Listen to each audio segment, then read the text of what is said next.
नमस्कार, हल्ला बोल में आपके साथ मैं हूं अंजना ओम कश्यप। आज जेल से खेल, विपक्ष क्या होगा फेल, आज इस पर हम चर्चा करेंगे। मुद्दा बहुत बड़ा है, गृहमंत्री अमित शाह सामने आए, लेकिन उससे पहले आइए आपको सीधे लिए चलते हैं अहमदाबाद, जहां की तस्वीरें इस वक्त आ रही है। प्रधानमंत्री नरेंद्र मोदी अपने 2 दिन के दौरे पर गुजरात अहमदाबाद पहुंचे हुए हैं, जहां पर ये 3 किलोमीटर का लंबा रोड शो आज वो अहमदाबाद की सड़कों पर कर रहे हैं। यहीं से याद आता है 5500 करोड़ की सौगात के लिए प्रधानमंत्री 2 दिन का ये दौरा कर रहे हैं, जिसमें वो सबसे पहले दिन बहुत सारे जो विकास परियोजनाएं हैं लगभग 400 करोड़ की, उनका उद्घाटन करेंगे और उसके बाद एक उनका संबोधन भी होगा अहमदाबाद की जनता के सामने। और दूसरे दिन फिर प्रधानमंत्री नरेंद्र मोदी जो लोकलाइज्ड वहां पर प्रोडक्शन है, हाइब्रिड बैटरी इलेक्ट्रोड्स एंड इसी के साथ साथ वो बैटरी इलेक्ट्रिक व्हीकल्स को भी शुरुआत करेंगे, जिसका एक्सपोर्ट अब हम 100 देशों में करने वाले हैं। ये हंसलपुर अहमदाबाद में होगा। अब ये जो बैटरी इलेक्ट्रिक कार्स भारत बना रहा है, उसको हम 100 देशों में उसका निर्यात करेंगे और उसकी शुरुआत का भी कल प्रधानमंत्री नरेंद्र मोदी वहां पर मौजूद रहेंगे। हंसलपुर अहमदाबाद में वो ये करने वाले हैं। और इसी के साथ साथ बहुत सारे जो रेलवे के प्रोजेक्ट हैं, बताया जा रहा है लगभग 1,500 करोड़ का, कुल मिलाकर 5500 करोड़ के विकास कार्यों की प्रधानमंत्री सौगात देंगे। और अहमदाबाद की सड़कों पर भारी तादाद में लोग सड़क के दोनों तरफ मौजूद है प्रधानमंत्री का स्वागत करने के लिए। और याद रखिए, मुझे याद है जब चुनाव भी गुजरात में हो रहे थे और उन दिनों भी लंबा सा एक रोड शो वहां पर पीएम ने किया था, मैं उसमें मौजूद थी। गुजरात में उनकी लोकप्रियता हमेशा चरम पर रहती है और वही लोकप्रियता एक बार फिर से, जिसकी वजह से लोग सड़कों पर आए हैं पीएम का स्वागत करने रोड शो में। लेकिन अब उस मुद्दे का रुख जिस पर आज हम चर्चा करने वाले हैं, क्योंकि राजनीति में नैतिकता के हाई मॉरल ग्राउंड पर सबसे बड़ी लड़ाई शुरू हो गई है।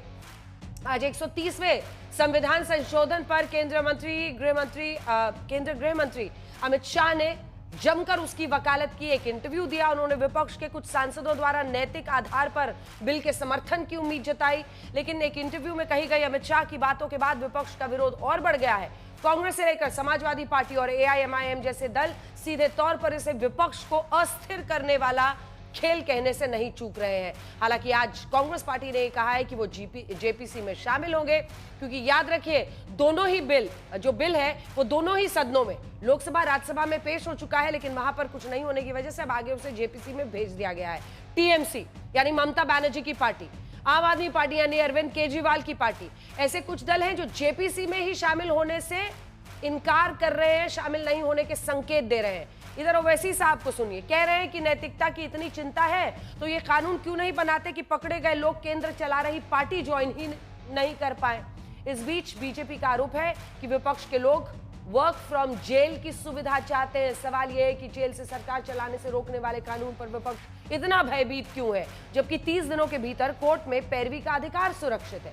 अगर विपक्ष को यह डर भी है कि जांच एजेंसियां विरोधी दलों के नेताओं को परेशान करेंगी, तो भी राजनीति के नैतिक उसूलों से भागने की क्या जरूरत है। और ये विपक्ष के ही तो नेता थे, न सिर्फ भारतीय जनता पार्टी के, बल्कि विपक्ष के भी एक पूरे नेताओं की लिस्ट हम आपको दिखाएंगे, जिन्होंने खुद ही इस्तीफा दे दिया जेल होने पर।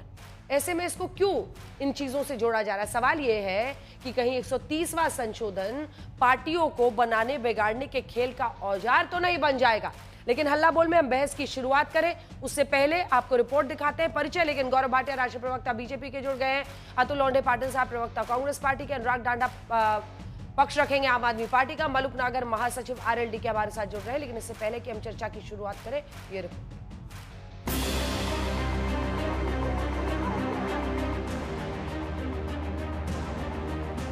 कितना अच्छा होता कि सरकार और विपक्ष एकमत होकर 130वां संविधान संशोधन ला रहे होते, क्योंकि जेल से सरकार राजनीति की विश्वसनीयता का मसला है। लेकिन बिल को संयुक्त संसदीय समिति को भेजे जाने की सिफारिश के बावजूद तलवारें खींची हुई हैं। संसद का मॉनसून सत्र खत्म होने के बाद केंद्रीय गृह मंत्री अमित शाह ने पहले इंटरव्यू में नैतिकता की बुनियाद पर बिल की वकालत की। मुझे तो विश्वास है हो जाएगा।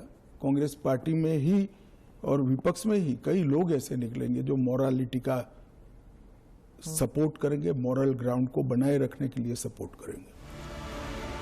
अमित शाह के सीधे सवाल राहुल गांधी की पॉलिटिक्स पर भी थे, क्योंकि आज वो 130वें संविधान संशोधन का विरोध कर रहे हैं। लेकिन यूपीए के दौर में खुद राहुल के विरोध की वजह से 2 साल की सजा पाए सांसदों की सदस्यता खत्म करने से बचाने वाला अध्यादेश नहीं आ सका था। लालू जी के बचाने के लिए जो ऑर्डिनेंस मनमोहन सिंह लाए थे, वो ऑर्डिनेंस को फाड़ने का राहुल गांधी का औचित्य क्या था? अगर उस दिन वो मोरालिटी थी तो आज नहीं है क्या? क्योंकि आप लगातार 3 चुनाव हार चुके हो। मोरालिटी के स्टैंडर्ड्स चुनाव के जय पराजय के साथ जुड़े नहीं है। मोरालिटी के स्टैंडर्ड सूर्य और चंद्र की तरह हमेशा अपनी जगह पे स्थिर रहने।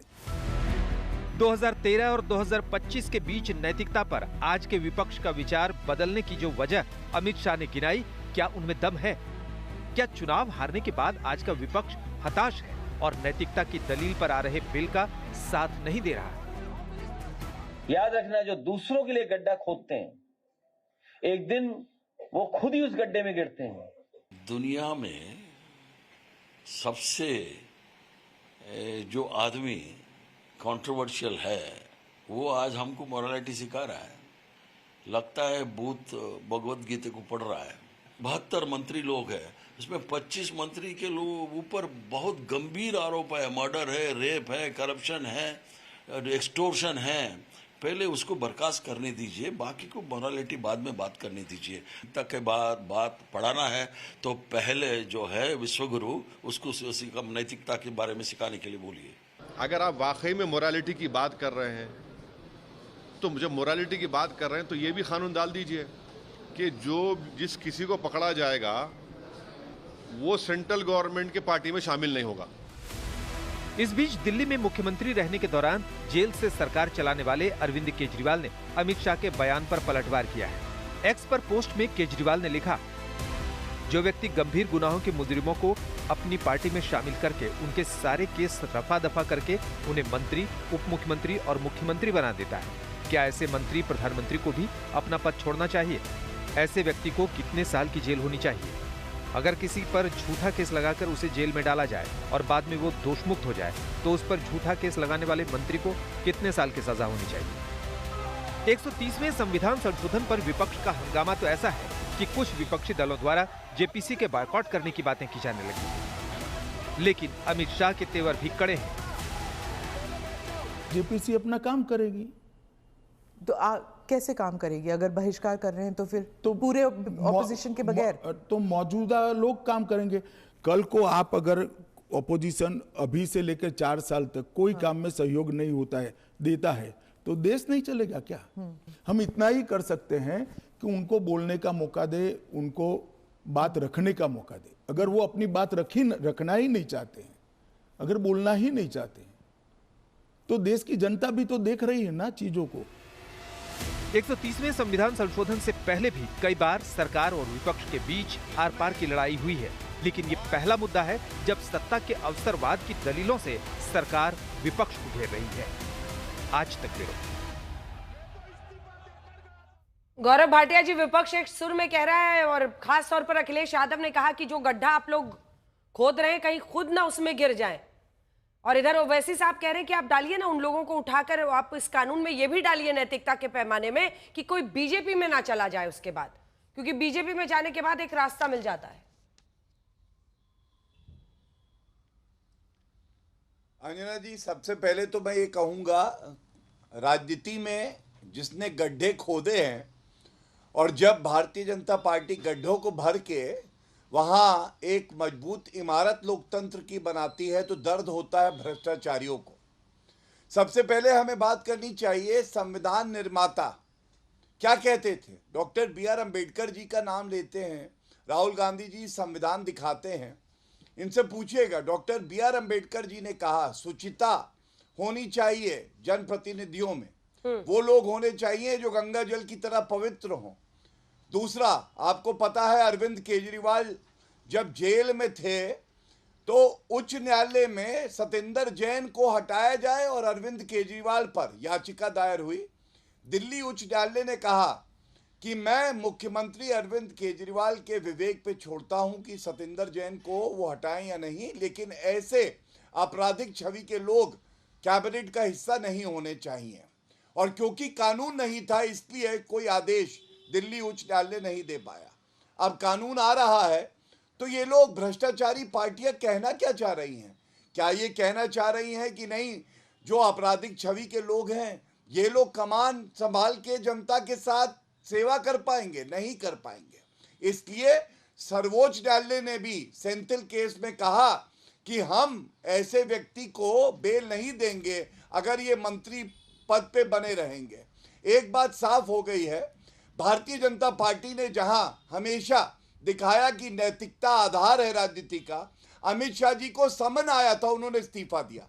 एलके आडवाणी जी पे आरोप लगा, उन्होंने कहा कि मैं कोई किसी पद पे नहीं रहूंगा जब तक मेरा नाम जो है बरी नहीं हो जाता हूं इस आरोप से। तो आज पूछा नहीं जाएगा?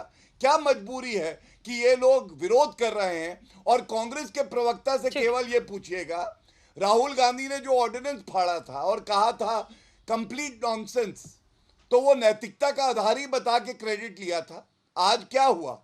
आज किस तरफ खड़े हैं राहुल गांधी? और आम आदमी पार्टी को बताना चाहिए ये बात। कांग्रेस पार्टी कह रही थी अरविंद केजरीवाल जेल में है, इस्तीफा देना चाहिए। आज इंडिया गठबंधन में दोनों दल साथ हैं, तो किसकी माने किसकी ना माने? मैं समझता हूं संविधान की माने। जो नरेंद्र मोदी जी कर रहे हैं ये एक कठिन कार्य है, लेकिन नरेंद्र मोदी जी ने हमेशा अपना लक्ष्य बड़ा रखा है और देश इसका स्वागत कर रहा है।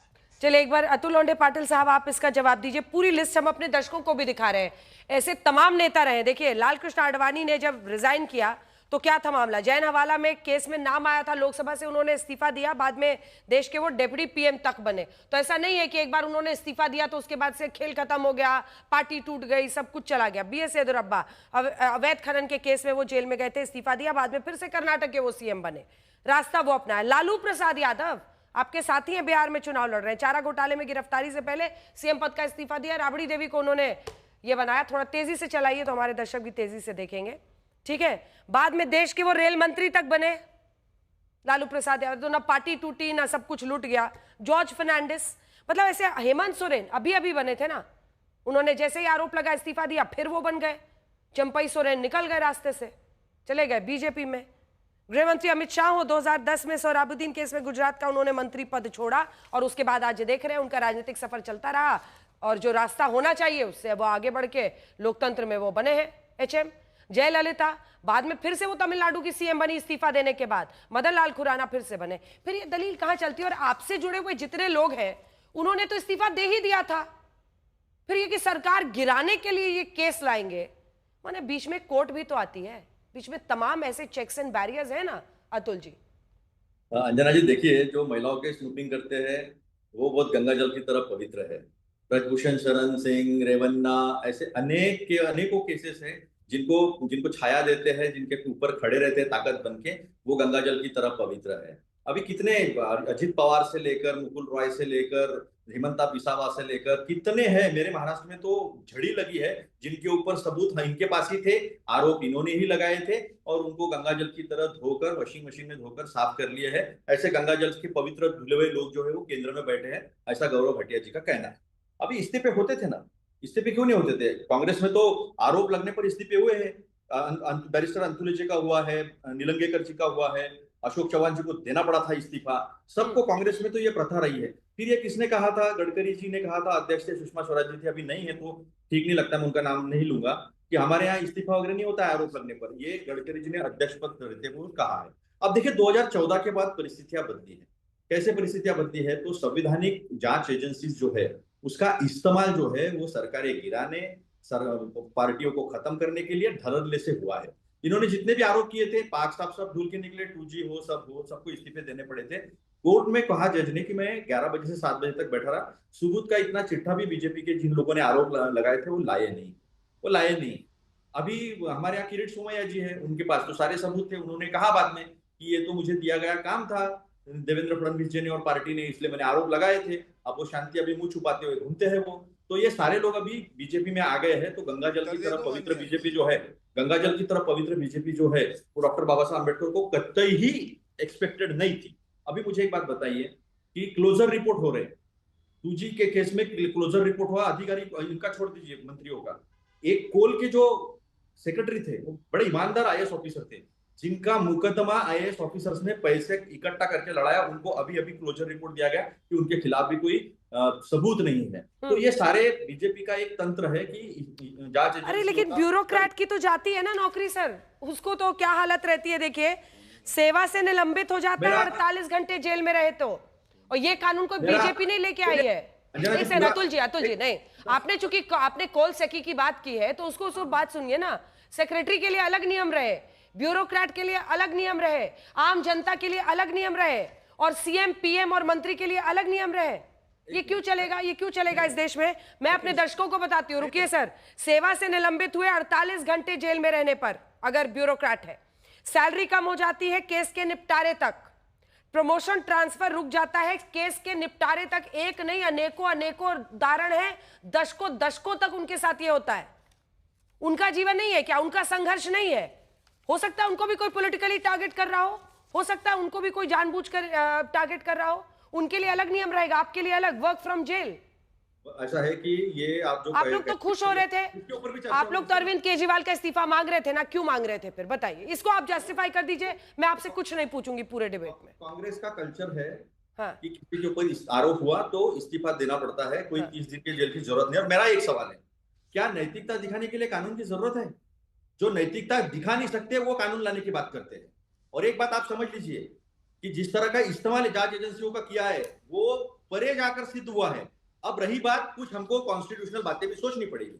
जो राजनीतिक जीवन में होता है ना, उसको 5 साल बाद, हर 5 साल के बाद जनता के सामने जाना पड़ता है, उसकी भी आड़ लोग लेते हैं। लेकिन आप जो कहते हैं उस बात से कांग्रेस कई हद तक सहमत है। सिर्फ राजनीतिक दुरुपयोगिता, पुलिस स्टेट निर्माण न हो और रूल ऑफ लॉ जो है, राहुल गांधी जी ने जिस ऑर्डिनेंस का विरोध किया था वो कन्विक्टेड की बात थी, वो कि दोष सिद्ध हो गए, सजायाफ्ता है, वो नहीं लड़ सकते, उसका खिलाफत किया था। यहां तो लोगों को फंसा के राज्यों की सरकारें गिराने का काम हो सकता है। ये आप समझ लीजिए, ये पुलिस स्टेट होगा। रूल ऑफ लॉ क्या कहता है? Innocent until proven guilty. ये प्रिंसिपल को आप छोड़ रहे हो, आर्टिकल 21 को आप छोड़ रहे हो, आर्टिकल 41 का आप जो है उल्लंघन कर रहे हो। मैं बीच में नहीं बोला था। तो जो उल्लंघन जो है वो उल्लंघन बार बार हो रहा है, और यही एक पहली रेजिम है, यही एक पहली रेजिम है। तो 70 साल ये पूरी प्रक्रिया दिखाई, एक बार अपने दर्शकों को पूरी प्रक्रिया दिखाते हैं, जिसके बाद आगे बढ़ेंगे। मुझे अनुराग ढांडा के पास भी जाना है।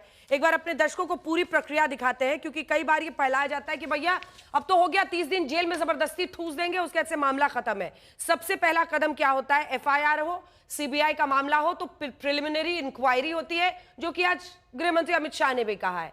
कोर्ट से आप इस पर स्टे ले सकते हैं, पूछताछ होती है, कोर्ट से स्टे संभव है, पूछताछ पर भी समन होता है, उस पर भी कोर्ट से स्टे है, संभव है। अगर आपको लगता है कोर्ट में कि आपकी बात में मेरिट है, वो आपको दे देंगे स्टे। गिरफ्तारी से पहले भी आप अग्रिम जमानत ले सकते हैं, ये भी संभव है अगर कोर्ट को मेरिट दिखता है। गिरफ्तारी के बाद कोर्ट से जमानत संभव है। कोर्ट है ना मामला बीच में, तो फिर तो कह दीजिए कि कोर्ट। हालांकि अब इसमें कहना क्या? अनुराग ढांडा जी को अब दिखाइए, अनुराग ढांडा जी को एक बार दिखाइए। अनुराग जी, ये सारा जो हुआ है मामला, वो अरविंद केजरीवाल की ही वजह से हुआ है। आपको ये मुस्कुराने की बात लग रही होगी, लेकिन ये किसी के लिए मुमकिन नहीं है। आप भी एक वक्त पर पत्रकार थे, और आपके लिए भी मुमकिन नहीं था कि आप जेल चले जाएं और फिर कहें कि किसी ने मुझे जबरन फंसाया, मैं तो जेल से ही रिपोर्टिंग करूंगा। किसी के लिए भी, कोई भी नौकरी हो, ब्यूरोक्रेट हो, कोई हो, तो एक शुचिता होती है। ये सिर्फ सांसद और विधायकी की बात नहीं है, ये मुख्यमंत्री, ये प्रधानमंत्री की बात है, ये मंत्रियों की बात है, जिनको एक काम करना होता है, जिनके साथ चाहे चीफ सेक्रेटरी हो, तमाम अधिकारी हैं, उनको मिलना है, तमाम लोगों के फाइल्स आने हैं, सब कुछ होना है। ये कैसे मुमकिन है? बहुत सीरियस मामला है ये। और नैतिकता के आधार पर हेमंत सोरेन ने दिया ना। मैं तो इससे आगे बढ़कर अनुराग ढांडा एक सवाल पूछ रही हूं। नैतिकता के आधार पर हेमंत सोरेन ने इस्तीफा दिया, वो चुनाव लड़े, वो जीत के सीएम बने, जनता उनके साथ खड़ी हुई। वहीं आपके मुखिया अरविंद केजरीवाल ने इस्तीफा नहीं दिया, बाहर आए, चुनाव के पहले इस्तीफा देकर आतिशी जी को बनाया, चुनाव लड़े, हार गए। जनता भी तो कुछ कहती है ना। अंजना जी, आपने आज अपने शब्दों में ही बता दिया, और अमित शाह जी ने आज पूरे देश को बता दिया कि भारतीय जनता पार्टी ने अरविंद केजरीवाल की सरकार गिराने की साजिश की थी। ये पहली बार हुआ ऐसा कि किसी देश के गृह मंत्री ने खुलेआम ये कबूला हो कि हमने साजिश की थी, वो कामयाब नहीं हुई, इसलिए कानून लेके आ रहे हैं। अगर अरविंद केजरीवाल इस्तीफा दे देते तो ये कानून नहीं लाते। मैं तो सलाम करता हूं अरविंद केजरीवाल जी की राजनीतिक सोच को कि उन्होंने उस वक्त इस्तीफा नहीं दिया। अगर दे देते तो ये मॉडस ऑपरेंडाई बन जाता भारतीय जनता पार्टी का कि किसी के खिलाफ भी केस दर्ज करो, पीएमएलए एक्ट में अंदर डालो, उसके बाद 1 महीने में जमानत नहीं मिलेगी और सरकार गिरा दो, मुख्यमंत्री हटा दो। तो मतलब जो केंद्र सरकार चाहेगी वही मुख्यमंत्री होगा, वही मंत्री होगा। उसके अलावा कोई व्यक्ति मुख्यमंत्री या मंत्री नहीं बन सकता, चाहे वो विपक्षी पार्टियों का हो, चाहे लोगों ने उसको चुना हो। दूसरी बात, आपने ये कहा कि जेल से सरकार कैसे चल सकती है, जेल से सरकार कैसे चल सकती है। आज दिल्ली में जो सरकार चल रही है, रेखा गुप्ता जी तो जेल में नहीं है, जेल से बाहर हैं, लेकिन जेल से उससे अच्छी सरकार चल रही थी। आज सड़कों पे सीवर का पानी बह रहा है, बसों में बस मार्शल नहीं है, पावर कट लग रहे हैं, प्राइवेट स्कूलों में फीस बढ़ रही है, सारी दिल्ली त्राही त्राही कर रही है, जगह जगह झुग्गियां और घर तोड़े जा रहे हैं। जेल में थे अरविंद केजरीवाल जी, तब भी इनमें से कोई मुसीबत नहीं आई थी। दिल्ली वाले याद कर रहे हैं आज कि इससे अच्छी तो जेल वाली सरकार थी। और तीसरी बात, आपने अभी पूरी प्रक्रिया गिनवाई कि सीबीआई के केस में पहले प्रिलिमिनरी इंक्वायरी होती है, फिर ये होता है, फिर ये होता है। सत्येंद्र जैन जी पे सीबीआई ने केस दर्ज किया था, प्रिलिमिनरी इंक्वायरी करके ही केस दर्ज किया होगा। और जब 4 साल की जांच चल गई, उसके बाद आके उन्होंने कह दिया कि हमारे पास कोई सबूत नहीं है, केस क्लोज कर दीजिए। नैतिक आधार पे अमित शाह जी को इस्तीफा नहीं देना चाहिए क्या? उन्होंने फर्जी केस दर्ज कराया था, अमित शाह जी को नैतिक आधार पे इस्तीफा नहीं देना चाहिए? कहते हैं प्रधानमंत्री को ले आए इसके दायरे में, कानून के दायरे में। आप मुझे बताइए ना अंजना जी, प्रधानमंत्री के खिलाफ कौन सी एजेंसी केस दर्ज करेगी? नाम बता दीजिए उस एजेंसी का। और मैं तो कहता हूं इस काम को और आसान कर देते हैं, गौरव भाटिया जी से 5 बीजेपी नेताओं के, सांसदों के, मंत्रियों के नाम पूछ लीजिए जिनके खिलाफ पिछले 11 साल में केस दर्ज हुआ हो। कोई भी 5 बड़े नेता बीजेपी के जिनके खिलाफ केस दर्ज हुआ हो। प्रधानमंत्री तो बहुत दूर की बात है, 5 छोड़िए, 3 गिनवा दीजिए गौरव भाटिया जी, 5 ज्यादा हो जाएंगे मुझे लग रहा है। जवाब दीजिए, तो जवाब दीजिए गौरव भाटिया जी, इसका जवाब दीजिए, इसका जवाब दीजिए, जिसके बाद मैं अगले हिस्से में यह भी चाहती हूं कि आपके सामने कुछ आंकड़े रखूं, क्योंकि ये संविधान संशोधन है। और ऐसे में इसके बाद मलुक जी आपके पास आऊंगे। एनडीए का जो संख्या बल अभी है लोकसभा में, उसके मुकाबले आपको 2/3 बहुमत चाहिए। ये आपको इस पूरे, अगर आपको संशोधन पास कराना है, 2/3 बहुमत से पास होता है संविधान संशोधन, और आपके पास वो नंबर अभी नहीं है। एनडीए का संख्या बल राज्यसभा में भी आप देखिए तो 2/3 बहुमत नहीं हो पा रहा, कैसे पास कराइएगा?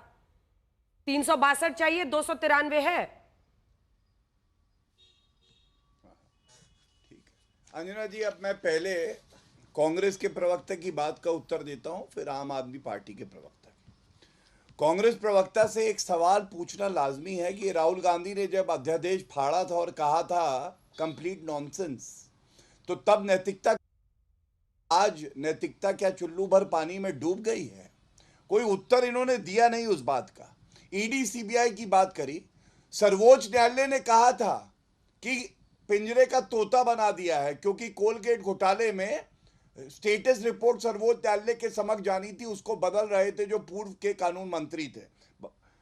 2G की बात करते कहते कुछ हुआ ही नहीं। सर्वोच्च न्यायालय का जजमेंट पढ़िएगा, अतुल भाई पढ़ते नहीं है शायद।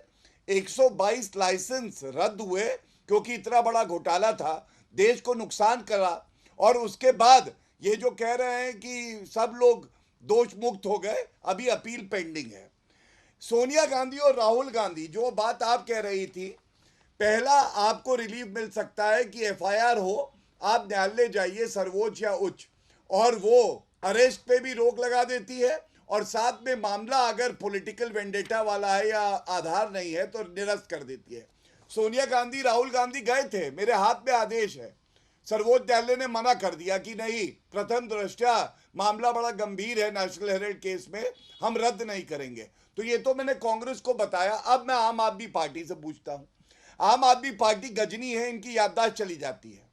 जब राजनीति में अरविंद केजरीवाल नए नए आए थे तो वो कहते थे कि अगर आरोप लगे तो अपने आप को पहले दोष मुक्त कराओ, उसके बाद राजनीति में आओ, और अगर आरोप लगाए तो राजनीति मत करो। लेकिन आज क्या हो गया? नहीं कुछ कर पाए।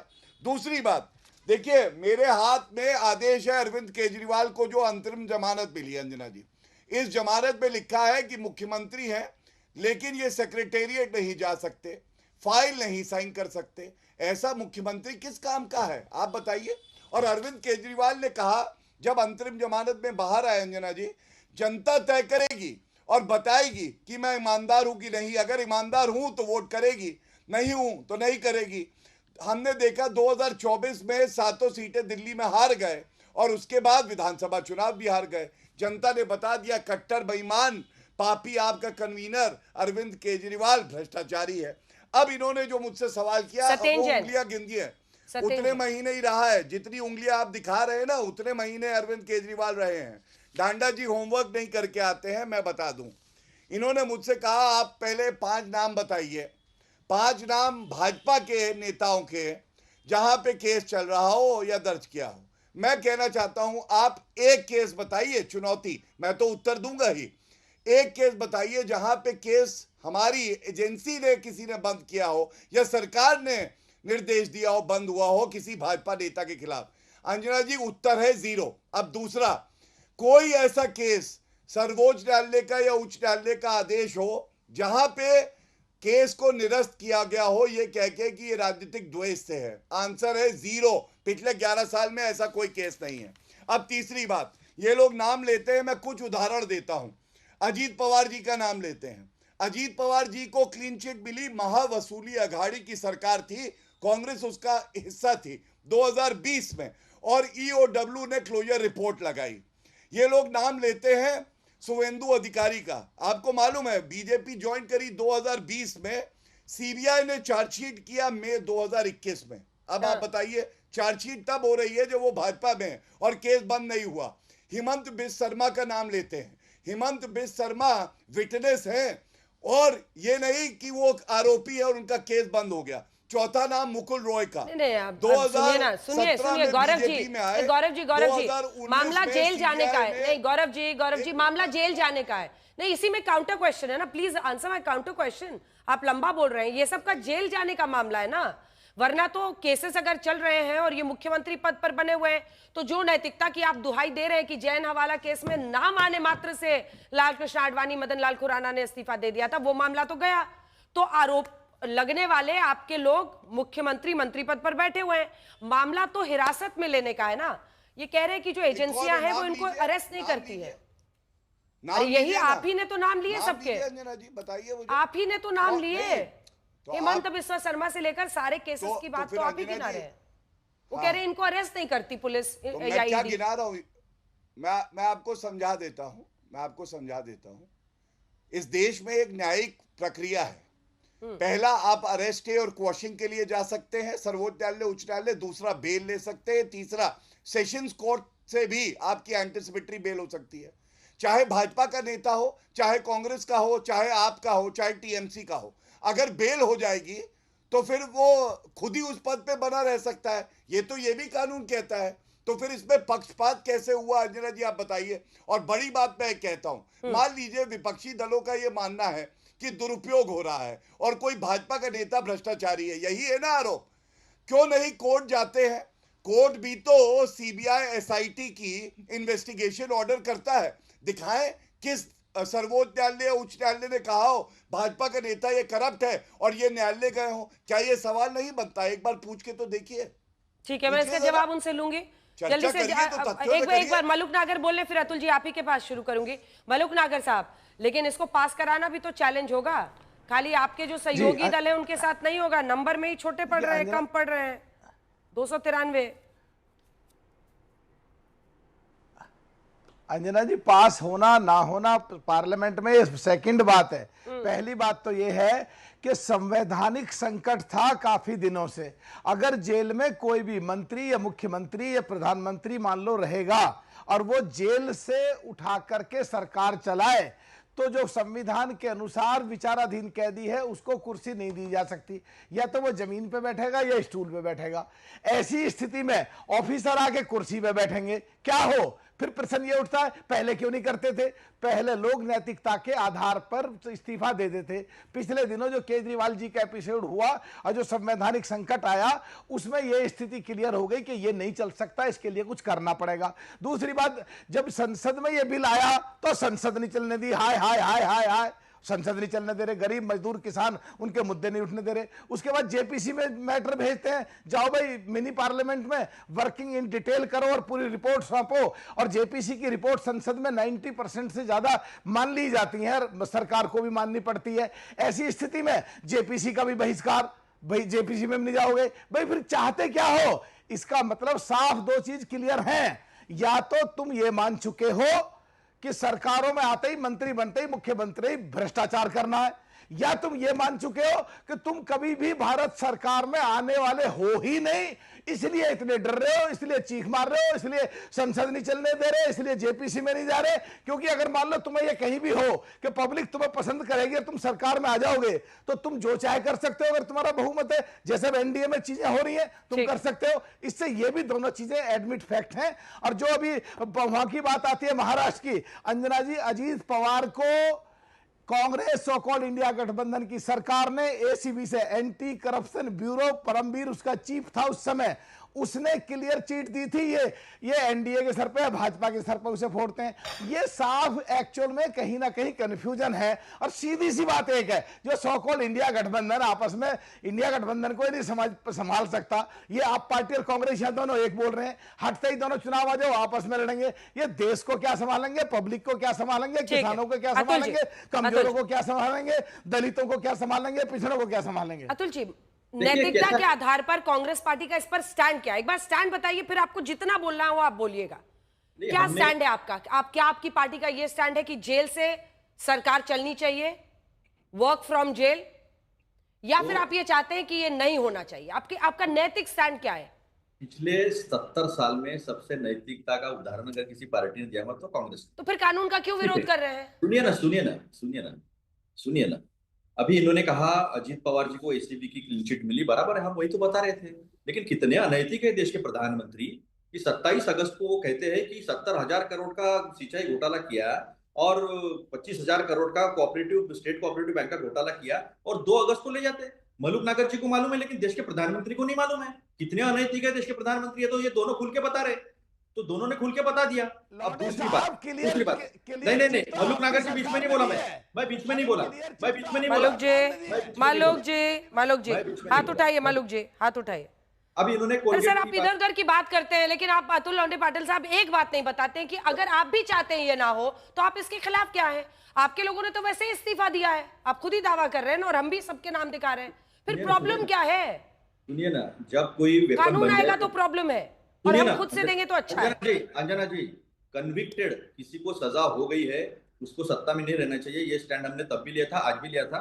अमित शाह जी ने अपने सहूलियत से कहा, और किसके बारे में क्या कहा, तो मैं ये भी कह सकता हूँ कि अमित शाह के बारे में कोर्ट ने कहा था कि ये समाज में रहने लायक आदमी नहीं है। तो ये सब बातें अगर करेंगे ना तो बहुत दूर तक जाएगी। हेराल्ड केस में, सुब्रमण्यम स्वामी के केस पे ईडी ने गुना दाखिल किया था, वो कर नहीं सकते। और ये जो सुप्रीम कोर्ट की बात बता रहे ना, सुप्रीम कोर्ट ने कहा था आप इनकम टैक्स के पास जाइए, ये नहीं कहा था कि आप यहाँ नहीं आ सकते। तो जरा हमको भी मत सिखाइए क्या है। और 121 लाइसेंस की बात की थी, रद्द कर दिए थे, लेकिन क्या हुआ बाद में? सबको क्लीन चिट मिली, सबको। बर्बाद हो गए वो सुरेश कलमाड़ी जी, और उनको क्लीन चिट मिली। क्लोजर रिपोर्ट आपने दिया, हमने नहीं दिया। अब 70,000 करोड़ का घोटाला जो है, वो तो बिहार के कैग ने बताया, एजी ने बताया है, अकाउंटेंट जनरल रहते स्टेट के लिए, उन्होंने 70,000 करोड़ का घोटाला किया है नीतीश कुमार सरकार ने। पहले इस्तीफा नीतीश कुमार से लेकर पहले नैतिकता का उदाहरण दे दीजिए ना। द्वारका रोड में खुद कैग ने कहा था कि 232 करोड़ रुपया पर किलोमीटर का घपला किया है, ये खुद कैग ने कहा था। क्या कार्रवाई की इन्होंने? एक्शन टेकन रिपोर्ट भी नहीं आया है। तो ये जो है ना, आलोक वर्मा सीबीआई डायरेक्टर, इंक्वायरी देने वाले थे राफेल में, रात को 1 बजे उनका ऑफिस रेड किया राकेश अस्थाना के द्वारा। तो ये सारा जो है ना, नैतिकता का भांडा मत फोड़िए, इनको ये कानून लाने की जो मंशा है, एक लॉ में एक कंसेप्ट है अंजना जी, उसको कहते हैं मेंस रिया, कि आपका क्रिमिनल इंटेंशन है, अच्छा इंटेंशन है, वो देखता है मेंस रिया ने आपका इंटेंशन क्रिमिनल है क्या। तो इसके पीछे क्रिमिनल इंटेंशन है, और बिल्कुल है। राज्यपालों को जो लताड़ मिली है ना सुप्रीम कोर्ट में, कि जिस तरह से बहुमत से पास किए हुए बिलों को 2-2 साल तक पेंडिंग रखना, उसके ऊपर सुप्रीम कोर्ट ने क्या टिप्पणी करना है, आर्टिकल 200 पे वो किया है। मेरा वो कहना नहीं है। नैतिकता की बात गांधी जी कहते थे कि मैं पहले किसी को कुछ कहने से पहले मैं वो करता हूं। सुरेश कलमाड़ी के लिए आज आप आंसू बहा रहे हैं। सबसे ज्यादा उन पर अटैक कौन करता था? कौन था जो आंदोलन में सबसे खिलाफ, कोल स्कैम के खिलाफ बोलता था? क्या बात कर रहे हैं आप? तो उनसे हाथ मिला चुके हैं, स्टेज पे खड़े हो चुके हैं साथ में। कौन था जो सोनिया जी को सबसे ज्यादा कहता था कि 2 दिन गिरफ्तार करके पूछो सब बता देगी? क्या करते हैं मुझे यही कहना है कि महात्मा गांधी जी ने कहा था कि अगर नैतिकता का पाठ किसी और को पढ़ाना है तो पहले अपन ने करना चाहिए। तो मेरा कहना है नीतीश कुमार जी से इस्तीफा ले लो, कैग ने दिया है। नितिन गडकरी जी से इस्तीफा ले लो, कैग ने दिया है, रिपोर्ट घपला किया है करके। 30 दिन जेल में जाएंगे तो इस्तीफा देना ही पड़ेगा, चाहे वो कोई भी हो। 30 दिन जेल में जाएंगे, एक्शन टेकन रिपोर्ट ही नहीं लाते हैं लोग, ये कार्रवाई नहीं करते ना। ब्रजभूषण पे किया ना, रेवन्ना पे किया, और हमारी कुरेशी बहन कैग की रिपोर्ट पर किस किस की गिरफ्तारी हुई है, लिस्ट बता दीजिए। कैग रिपोर्ट पर किस किस की गिरफ्तारी हुई है, अतुल जी लिस्ट दिखाइए। सवाल यह है कि घपला करने के बाद कार्रवाई नहीं करती है, तो हमको कहना है ना, थोड़ा सा कानून के हिसाब से बात कीजिए। डांडा साहब, आपने मेरे सवाल के एक हिस्से से आपने बिल्कुल ही किनारा कर लिया। मैंने आपसे पूछा था, क्योंकि बात देखिए अंत में जितना भी हो कानून ये बनाना पड़ रहा है, लेकिन बात नैतिकता की होती है, और नैतिकता के ही आधार पर आपकी पार्टी आई थी आंदोलन से। अब ऐसे में आप देखिए कि हेमंत सोरेन, इस बात से कौन इनकार कर सकता है कि उन्होंने रिजाइन किया और जनता ने उनको वापस चुनकर भेजा। बीजेपी ने पूरी ताकत इस बार झोंकी थी, लेकिन हेमंत सोरेन सीएम बने।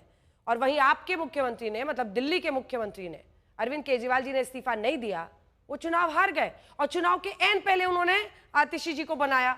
और जनता को समझ नहीं आता है क्या? एक जनता का भी तो मैंडेट समझिए और पढ़िए। नहीं, देखिए अंजना जी, जनता को तो सब समझ में आता है, और दिल्ली में अगर आप जनता से जाके बात करेंगी तो समझ में आएगा कि बहुत अच्छे से समझ में आ रहा है कि क्या गलती जनता से हुई है। दूसरी बात, मैं ये कह रहा हूं कि 5 नाम ही तो पूछे थे अंजना जी, कौन सा गुनाह कर दिया था? वो नैतिकता अभी सामने आ जाती। 5 नाम बीजेपी नेताओं के 11 साल में किसी सीबीआई ने, ईडी ने जिनके खिलाफ केस दर्ज किया हो, उनको जेल भेज दिया हो। 5 नाम नहीं गिनवा सकते। इतने विद्वान गौरव भाटिया जी बैठे हुए हैं, लिखते रहते हैं कलम से, 5 नाम नहीं लिख पा रहे। तो इससे पता चलता है कि नीयत में खोट है। इसका मतलब ये कानून कोई मजबूरी में नहीं ला रहे हैं, ये कानून साजिश के तहत ला रहे हैं ताकि सरकारें गिराई जा सकें।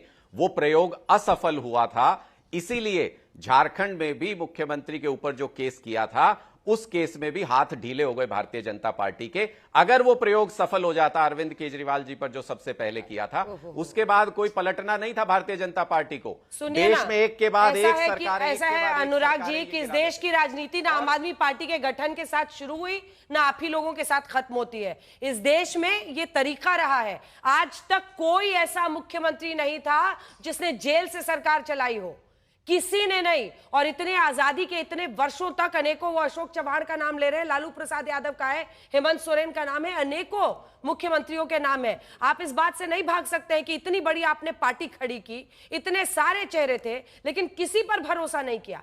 क्या डर था अरविंद केजरीवाल को जिसकी वजह से उन्होंने इस्तीफा नहीं दिया और अड़े रहे कि हम जेल से सरकार चलाएंगे? जनता अब अफसोस कर रही है। जनता से मिलके पूछिए, ये कहां की बातें हुई? चुनाव हुआ, जनता ने मैंडेट दिया है। सुनिए ना अंजना जी, सुनिए ना, मैं ये कह रहा हूं अगर डर होता तो अरविंद केजरीवाल जी इस्तीफा देके आतिशी जी को मुख्यमंत्री नहीं बनाते।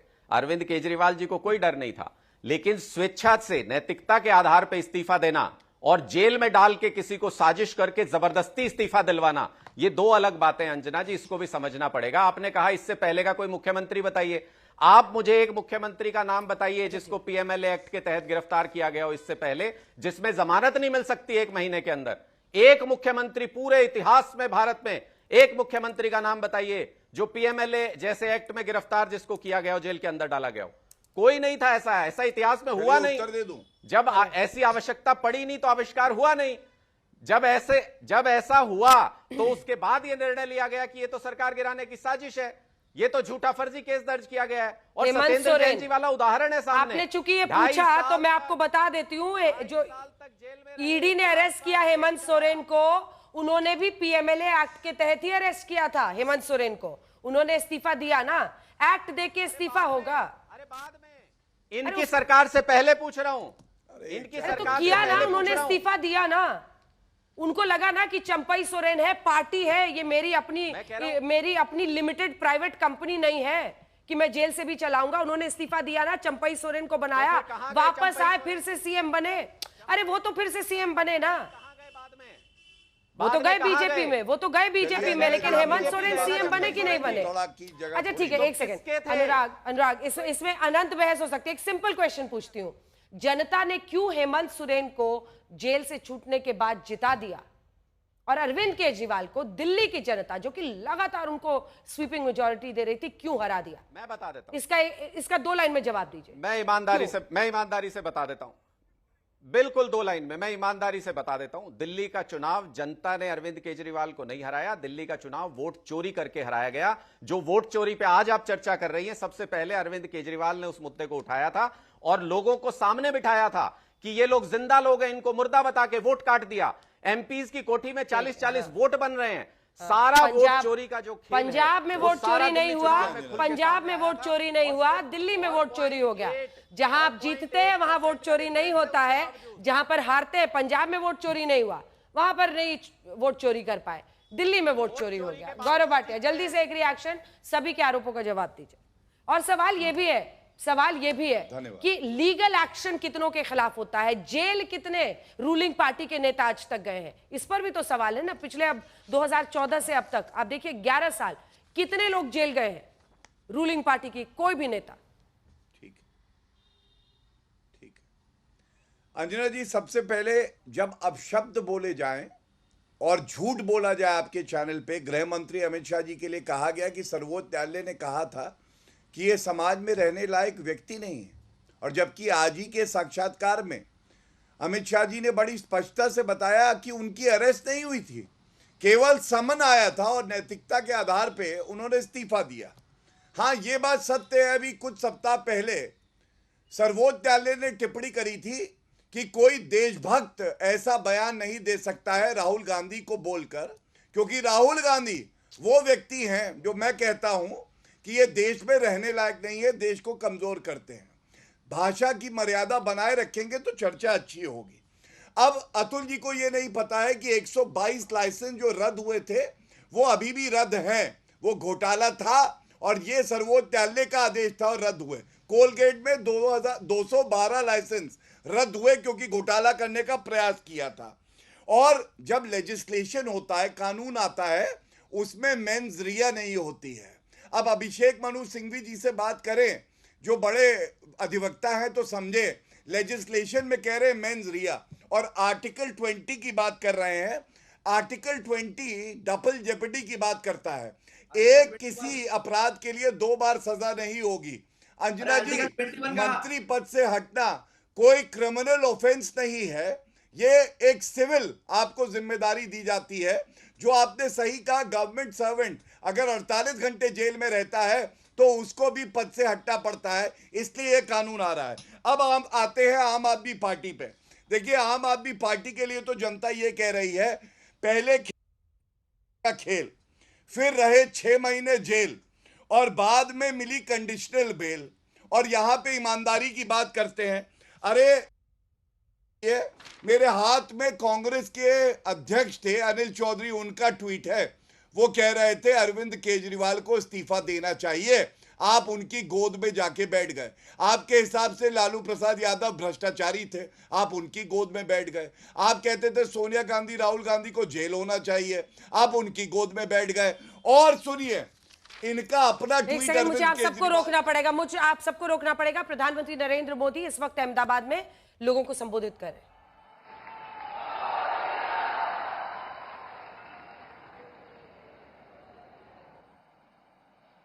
ये मेरा सौभाग्य है कि आज मुझे विकास के अनेक प्रोजेक्ट आप सभी जनता जनार्दन के चरणों में समर्पित करने का, आपको सौंपने का सौभाग्य मिला है। मैं इन विकास कार्यों के लिए आप सभी को बहुत बहुत बधाई देता हूं।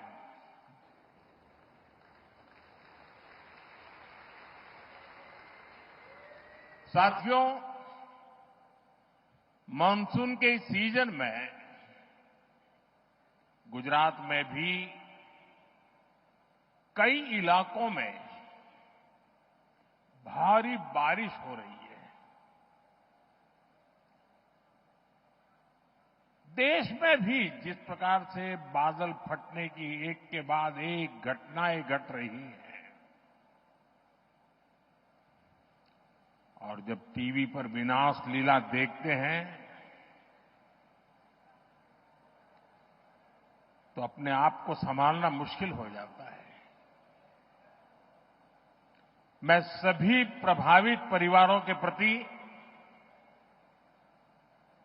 मेरी संवेदना व्यक्त करता हूं। प्रकृति का ये प्रकोप पूरे मानव जात के लिए, पूरे विश्व के लिए, पूरे देश के लिए चुनौती बना हुआ है। केंद्र सरकार सभी राज्य सरकारों के साथ मिलकर राहत और बचाव के काम में जुटी हुई है। साथियों, गुजरात की ये धरती दो मोहन की धरती है।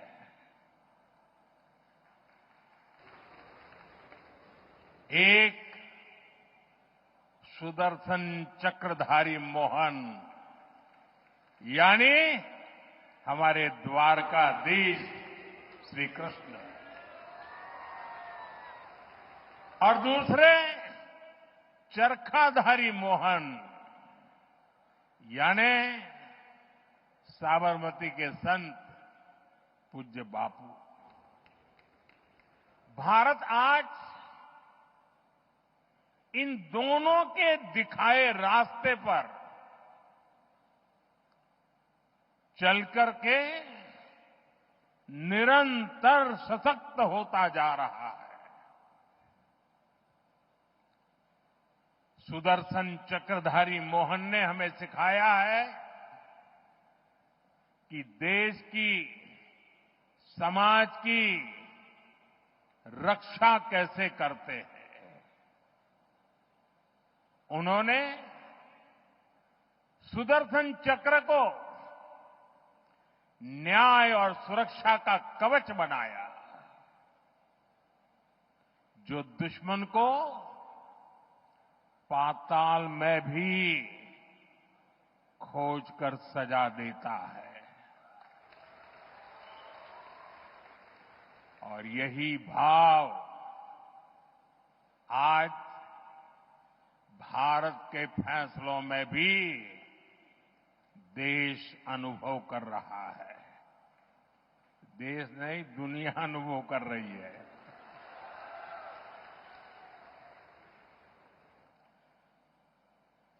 આપણા ગુજરાતે તો અને અમદાવાદે જૂના કેવા દિવસો જોયા છે, જ્યારે હુલ્લડબાજો, ચક્કા ચલાવનારાઓ પતંગમાં લડાઈ કરીને લોકોને ઢાળી દે।